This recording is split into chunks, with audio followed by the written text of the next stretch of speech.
Bapa dan Putra dan Roh Kudus. Amin.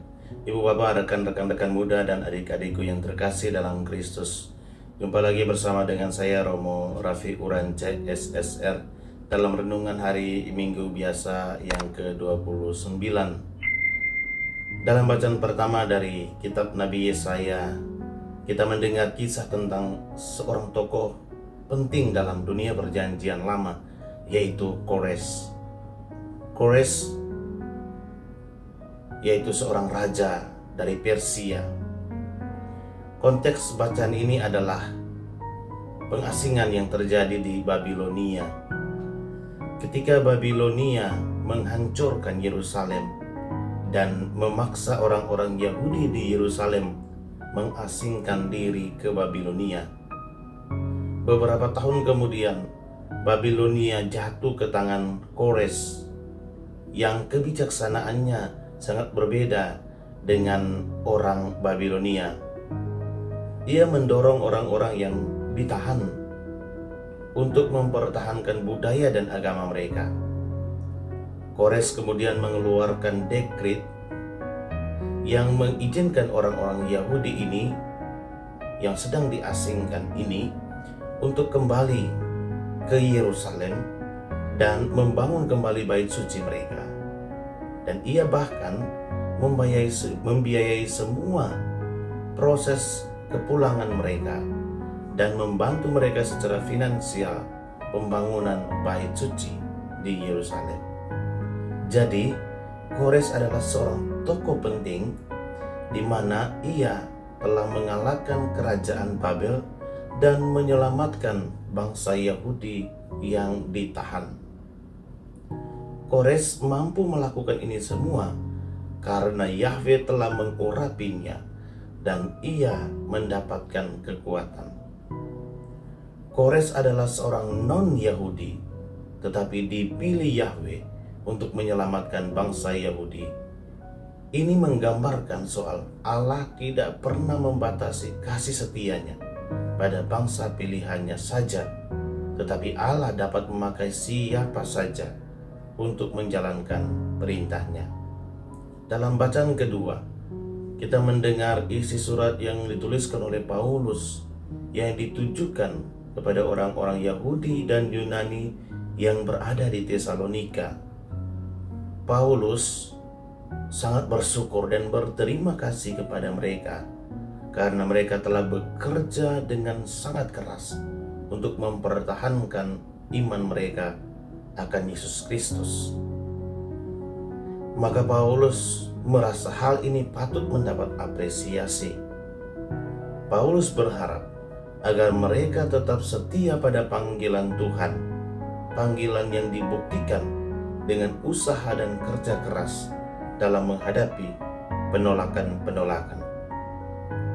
Paulus juga meyakinkan mereka bahwa Roh Kudus akan senantiasa menyertai mereka. Dan dalam bacaan Injil yang kita dengarkan pada hari ini, yang diambil dari Injil Matius, kita mendengar tentang jebakan. Orang Farisi dan kaum Herodian adalah kelompok yang sangat terkenal pada zaman Yesus. Kaum Farisi adalah kelompok nasionalis yang anti Romawi.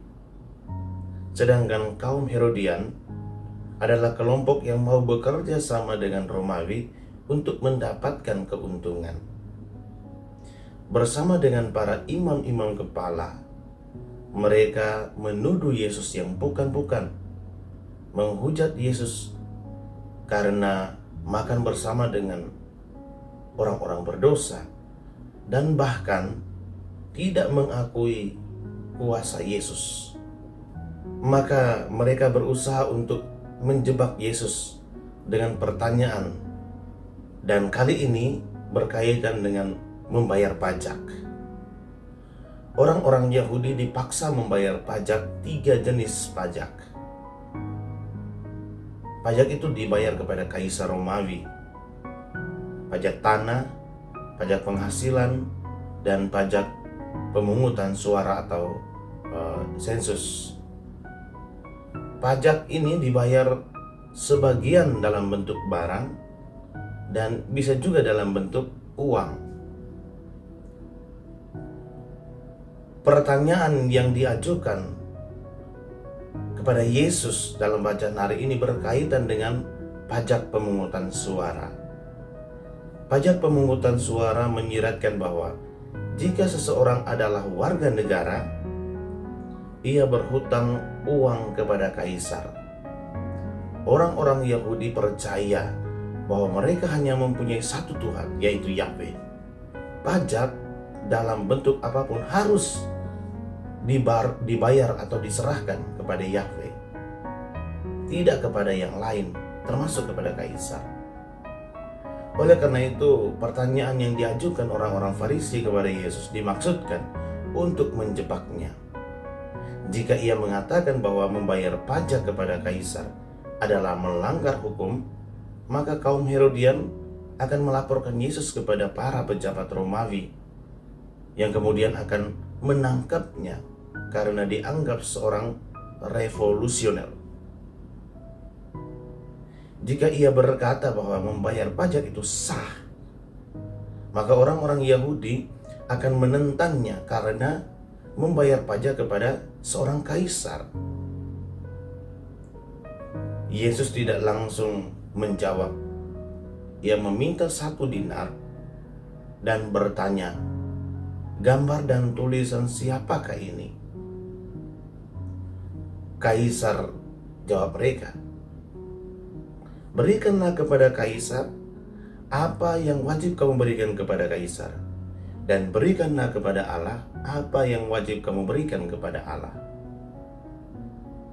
Ibu bapak, saudara-saudariku yang terkasih, apa maksud jawaban Yesus ini? Yesus mau menekankan bahwa berikan kepada kaisar karena ada gambar kaisar di sana. Dan kita berikanlah diri kita kepada Allah karena kita adalah gambar Allah, manusia yang diciptakan secitra dengan Allah. Dengan kata lain, pajak adalah milik kaisar, jadi bayarlah. Tetapi seluruh diri kita adalah milik Tuhan. Berikanlah itu kepada Tuhan. Berikanlah diri kita, berikanlah seluruh diri kita, karena kita adalah gambar dan rupa Allah.